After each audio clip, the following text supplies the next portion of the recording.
ناظرین نوائز اسلام آباد، آج ہم ٹکیاں کے مقام پہ کھڑے ہیں۔ یہاں سے 3 کلومیٹر کے فاصلے پہ پنڈ ملکہ محفوظ آباد شہید کا گاؤں ہے، اور یہاں سے یہ راستے میں دریائے سواں کے اوپر ایک تنگ اور خستہ حال پل ہے۔ شہید کی آخری آرام گاہ تک پہنچنے کے لیے یہ پل سے گزر کر اس کے آبائی گاؤں پنڈ ملکہ تک جانا ہوتا ہے۔ شہید کو اس دنیا سے رخصت ہوئے تقریباً آدھی صدی گزر چکی ہے، لیکن ابھی تک شہید کے گاؤں جانے والا پل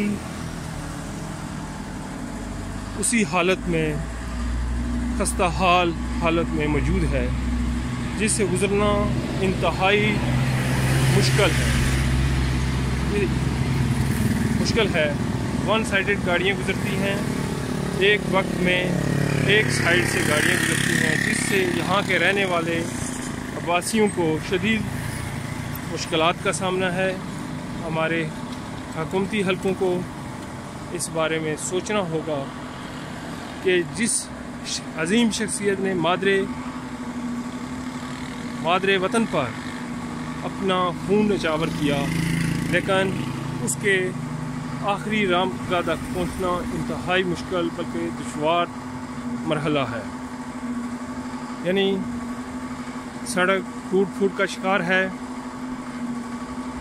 پل ون سائیڈڈ اور انتہائی تنگ ہے، جس سے لوگوں کو سخت دقت کا سامنا کرنا پڑتا ہے، اور یہاں ہر وقت رش لگا رہتا ہے۔ ناظرین نوائز اسلام آباد،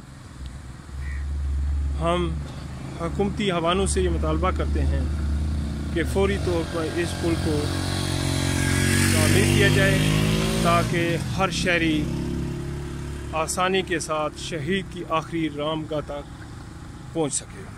اللہ حافظ۔